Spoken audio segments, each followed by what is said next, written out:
Okay, so I guess we got downtown at around 2 in the afternoon. We caught up with the big march, the original big march that had left from Queen's Park at Dundas University, roughly. Followed along just for a little bit. We'd been out on Wednesday and Thursday as well, and the marches on Wednesday and Thursday were definitely a lot smaller, but they were more condensed. They were better organized. They were louder. So yeah, at first it looked very calm. The march was very quiet. It wasn't as energetic as the previous days, although it was very big. And then we didn't get far because that's when we started walking down Queen. And then all like the confusion and the traffic happened at Queen and Spadina, and a large portion of the march continued north on Spadina, and we kind of stayed in the corner. There was kind of a log jam, and then we were waiting for a while, like not exactly sure what happened, and that's when all the initial incidents happened with the black bloc. And believe me, I don't want to harp about the black bloc too much, so I'm not going to go about it too much, but kind of scattered, like the space was empty and the cop car pulled up and was left there, and then they started running and smashing everything. And we were there, and the police at this point were trying to control everything, but they weren't being too bad. They weren't being overly intimidating at this point. So we continued. We went back east on Queen. At this point, the streets were not empty, but a lot emptier than they had been. And we proceeded east and then south on Bay to Yonge, to Queen and Yonge, and went south down Yonge. And then for about an hour and a half, we were just kind of randomly walking around, and not gonna name specific streets, but they were basically at every corner. The horses came in at some point. It all seemed like it wasn't, what the police were doing wasn't very organized. It was kind of just random, and they were intimidating a little bit, but it really didn't seem like there was any specific process. So we went for food for a couple of hours, and then heard about what had happened at Queen's Park, the convergence of some of the labor people and some people that had just gone back to Queen's Park, the designated free speech area. I wasn't at Queen's Park, but I heard there were, numbers-wise, there were about 4,000 police, and the people at Queen's Park were essentially surrounded and tear-gassed. From there, that crowd moved north to Bloor to get away from the chaos, and started going east down Yonge. East down Bloor. Got to Yonge, went south on Yonge. We had been kind of running around in circles looking for them. We had been headed towards Queen's Park, but they were moving actually quickly enough that we kind of ran around in circles. Ended up going back down south and met up with them roughly at Yonge and Dundas.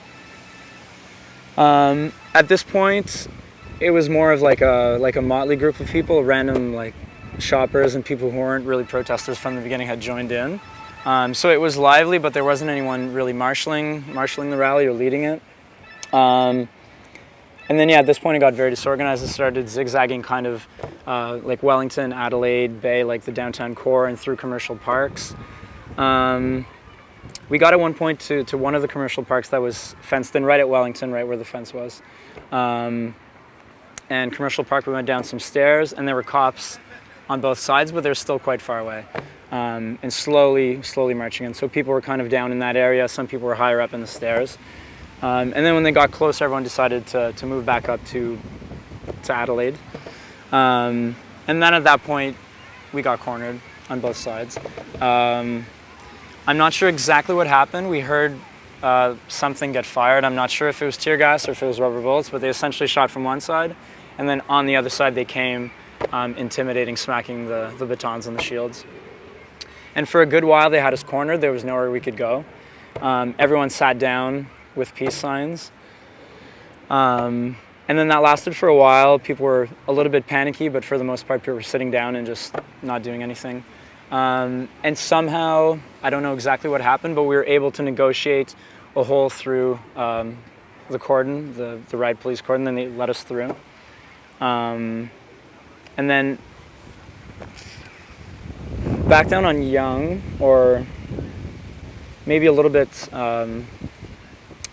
east of Yonge, and ended up on Front for a little bit, and then marched on Front, got to Front and Yonge, And they weren't stopping us from going on to Yonge, but they were at front on the west side at Yonge, on the west side of front, blocking us from going further down front.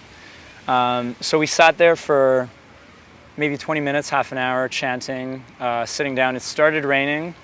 So until we got there, it had been maybe 300, 350, and we lost maybe a few dozen people when it started raining. We got up again, and at this point there were a few people marshalling the rally, so it was a little bit better organized. But somehow I'm not exactly sure how this decision was made. We headed south down Yonge, and then shortly thereafter at L'Esplanade, we went left down L'Esplanade. When we got to L'Esplanade, I knew that it was kind of a tricky situation because L'Esplanade was very narrow, and I knew that probably we were going to get cornered off. And then we proceeded to go in front of the Novotel. I'm not even sure at this point, I haven't clarified this. People were saying that, some of the Novotel employees definitely were on strike. And someone said that there was someone in the crowd who had the idea to go stand at Novotel in solidarity with the Novotel workers, which is a little strange, a little out of context, but anyway. And then other people were saying that a lot of the G20 people from the summit were actually staying at the Novotel. Anyway, so time-wise, I don't remember exactly. We got sealed off fairly quickly on both sides. Chanted for a while, sitting down with peace signs again, just trying to not instigate anything. Eventually, one of the chief guys from the police side came over to talk to us and asked us specifically if any of us were Novotel employees, if we were striking, if the strike had anything to do with Novotel. And then they went away.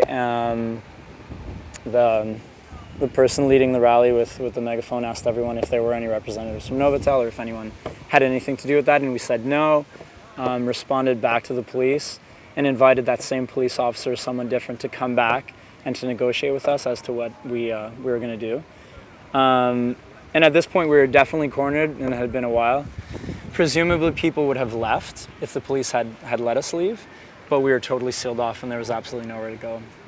And on a couple of occasions, they told us, "Leave, go home," which was very, very hypocritical because we had absolutely nowhere to go. And from there, they didn't come back to negotiate again. And then slow process, they started moving in. But they were really taking their time, moving up a little bit, waiting 5 minutes, smacking batons and shields, and really making it as intimidating as possible. A lot of people, probably a lot more than half, collapsed into the entrance of the parking garage of the Novotel. And a group of us, maybe about 50, stayed in the middle. Still maybe a couple of chants going on, and at that point they just started snatching people and disappearing them behind the police lines. And then that small group was taken up quite quickly. The people that were initially detained were treated very roughly, dragged around. Kind of the corners of the original group were collapsed by the shields, just trying to close us in as much as possible. They're just being very rude, telling us to look at the ground, pushing our heads, and so I won't go on too much more about that. Aside from that, they were very disorganized. The process seemed like it had no sense, and it took them very long. We were sitting on the bus for about an hour and a half before we actually started moving.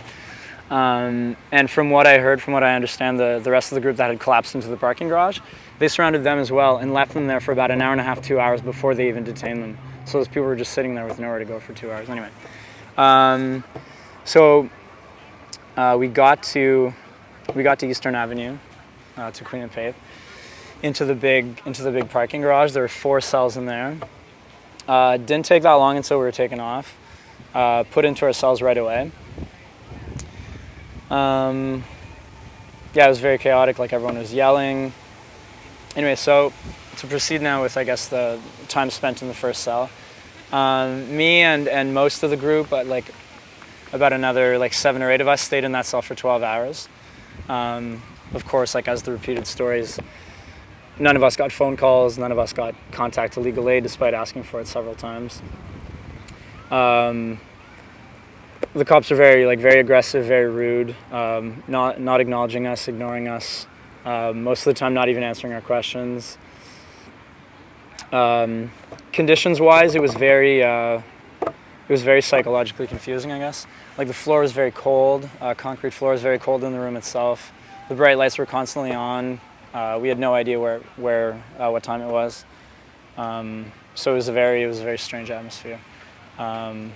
We got water after a few hours, but very small portion. Again, like despite asking several times. And food, again, was very scarce, and we had to ask for it several times. So those were the conditions there as well, I guess, for that. The cops were really ridiculous, and we were kind of jostling verbally back and forth with them. At one point, one of them admitted being a fascist. We all thought that was very ridiculous. Anyway, so after 12 hours, they started calling out our names. They said actually, they didn't really say much, and we assumed 12 hours. We weren't even sure if breach of peace was 12 hours maximum detainment or 24, because again, they never told us anything. So we assumed that we were being released, but they just in fact brought us to another cell. That cell was filled with the jail support that had actually been there for us, which ended up being kind of a positive experience for us because we knew a lot of them, and we got a chance to talk and exchange stories, and even kind of talk and strategize and plan actions for the rest of the week. So that ended up being good. The conditions there in terms of the cell itself were very much the same, except it was a little bit warmer, a little bit more tolerable. But they rammed us in with a bunch of other people, so there were 26 people in this small cell. I don't know what they are, like 10 by 10, 9 by 12, like very small cells. And so most of us couldn't even lie down, although it was pretty much impossible to sleep anyway because it was just too cold. Only difference being the officers in this area were even more rough with us, even less responsive. As we were getting in, the last guy coming in took too much time, and our cellmate got pushed in and said something back, and the officer said, "Shut the fuck up! I'm going to beat the shit out of you." So they were being very aggressive. So again, like very hard time to get food again in that cell and water. No information whatsoever. Basically the same thing. We had a mate in our cell who was diabetic, and on 2 occasions he wasn't doing well. Like his blood sugar was low. They took him out and brought him into the infirmary and gave him a couple of insulin shots, I assume, but always brought him back to the cell. And every time they brought him back, within an hour he was feeling sick. He wasn't feeling well again. And it got to a point where he was feeling so bad that we were trying to get him water, and he was shaking, and he was like, clearly he was losing color. He was not doing well at all. And we were obviously calling for attention, yelling out at them at this point for quite a while, half an hour, 40 minutes, until he finally collapsed off the bench. At that point, finally they got people and brought him out. And we were yelling at them to actually bring him to the hospital, to hospitalize him, and not just to get him and throw him back in the cell again. And that's what they did. They took him out for about 10-15 minutes and threw him back in the cell again. So clearly there's like complete disregard for the medical, for people. We also had someone in there, an Aboriginal man who had been there the longest out of all of us. He was double cuffed, treated very badly, and he was one of the last ones let go as well.